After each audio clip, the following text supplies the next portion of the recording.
இந்த செட் வெயிட்டை நம்ம சுற்றுச்சூழலுக்கு நம்மளுக்கு வயசுக்கு இதுக்கெல்லாம் தகுந்த மாதிரி நம்ம மாறிட்டே போகும். அப்போ அதிகமாகிட்டே போகுது. அப்போ இந்த செட் வெயிட்டை குறைக்கிறதுக்கு வழி இருக்கான்னு கேட்டால் நிச்சயமாக இருக்குது. அதுதான் இந்த மாதிரி உணவு பழக்கங்களை தொடர்ந்து கன்சிஸ்டண்ட்டாக ஃபாலோ பண்ணுறது.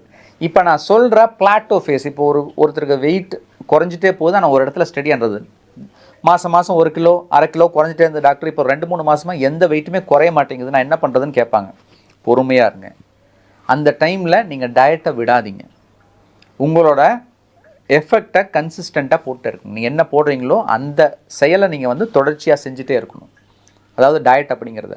அந்த டைமில் கிரேவிங்ஸ் வருதுன்னா அந்த கிரேவிங்ஸை கட் பண்ணுறதுக்குரிய வழி பாருங்கள். அந்த கிரேவிங்ஸ் நமக்கு சாப்பிடணுங்கிற எண்ணம் வரும்பொழுது மாவுச்சத்தோ இல்லை ப்ராசஸ்டு ஃபுட்டோ எடுத்துக்காமல் அந்த டைமில் நம்ம தண்ணி நிறையா குடிக்கிறது, மோர், இளநீர் இந்த மாதிரி எடுத்துக்கிறது, லெமன் டீ இல்லைனா க்ரீன் டீ இந்த மாதிரி உணவுகளை எடுத்துக்கிறது, அந்த பசி உணர்வை நம்ம கட்டுப்படுத்துறது அப்படிங்கிற பழக்கத்தை கொண்டு வரணும். ரொம்ப சிம்பிளுங்க. இப்போ குழந்தைங்களுக்கு செல்ஃபோன் கொடுத்து பழகிட்டோம். அந்த குழந்தைகிட்ட இருந்து அந்த செல்ஃபோனை கொடுக்காமல் இருந்தால் என்ன பண்ணணும்? அந்த குழந்தை கத்தும் கதறும் எல்லாமே பண்ணும். ஆனால் அதை நம்ம கொடுக்கக்கூடாதுன்னு முடிவு பண்ணி இருந்தோம்னா ஒரு லெவலுக்கு மேலே கத்தி கதறி அது ஓஞ்சு போயிடும். ஆனால் நம்ம என்ன பண்ணுறோன்னா கொஞ்சம் அழுக ஆரம்பித்து நமக்கு பிரச்சனை பண்ண ஆரம்பித்து அந்த செல்ஃபோனை எடுத்து கொடுத்துட்றோம். இதே தான் நம்ம உடம்புலேயும் பண்ணுறோம். நம்ம உடம்பு வெயிட்டை குறைக்கும் பொழுது அதோட வேலையை காமிச்சு பசி அதிகப்படுத்துறது, சோர்வாக்குறது எல்லாம் பண்ணுது. ஆனால் நம்ம அந்த நிலையை தாண்டி போகிறதில்ல. அப்போ நம்ம சாப்பிடாமல் இருக்கிறனால தான் இப்படி இருக்குதுன்னு சொல்லிட்டு குழந்தைக்கு செல்ஃபோன் கொடுக்குற மாதிரி நம்ம சாப்பாடை கொடுத்துட்றோம். அப்போ திரும்பியும் நார்மல் வெயிட்டுக்கு போயிடுது. திரும்பியும் இது ஒரு தொடர்ச்சியாக ஒரு சைக்கிளாக நடந்துகிட்டே இருக்குது. ஒரு டைமில் நமக்கு ஃப்ரஸ்ட்ரேஷன் ஆகி நம்ம இந்த வெயிட் லாஸ் பண்ண வேண்டாம் அப்படின்னு முடிவு பண்ணிடுவோம். ஸோ 4வது ரொம்ப முக்கியமான விஷயம், இந்த பாடி செட் வெயிட் தியரி அப்படிங்கிறது பெரும்பாலானோருக்கு இது உண்மையாக தான் இருக்குது.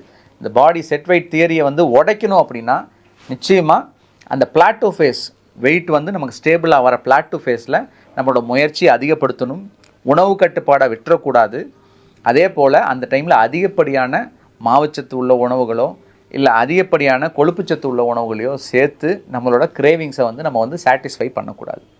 இந்த பிளாட்டோ ஃபேஸை நம்ம தாண்டிட்டோம் அப்படின்னா கண்டிப்பாக நமக்கு மறுபடியும் அந்த பாடி செட் வெயிட் குறையும். இன்னும் வெயிட் லாஸ் வர்றதுக்கு வாய்ப்புகள் மிக மிக அதிகம். இங்கே தான் எல்லாருமே ஏமாந்துடுறாங்க. பொதுவாக இது எவ்வளோ நாள் ஆகும் அப்படின்னா 6 மாதத்துலேருந்து 2 வருஷம் வரைக்கும் ஆகும். இந்த 6 மாதத்துலேருந்து 2 வருஷம் வரைக்கும் நம்ம எவ்வளோ தூரம் கன்சிஸ்டண்ட்டாக இருக்கிறோமோ அந்த அளவுக்கு என்னதுங்க, நம்மளோட கிரேவிங்ஸ் எல்லாம் குறைய ஆரம்பிக்கும். நம்மளோட வெயிட் கெயின் ஆகிறது குறையும். வெயிட் லாஸை தொடர்ச்சியாக செய்ய முடியும்.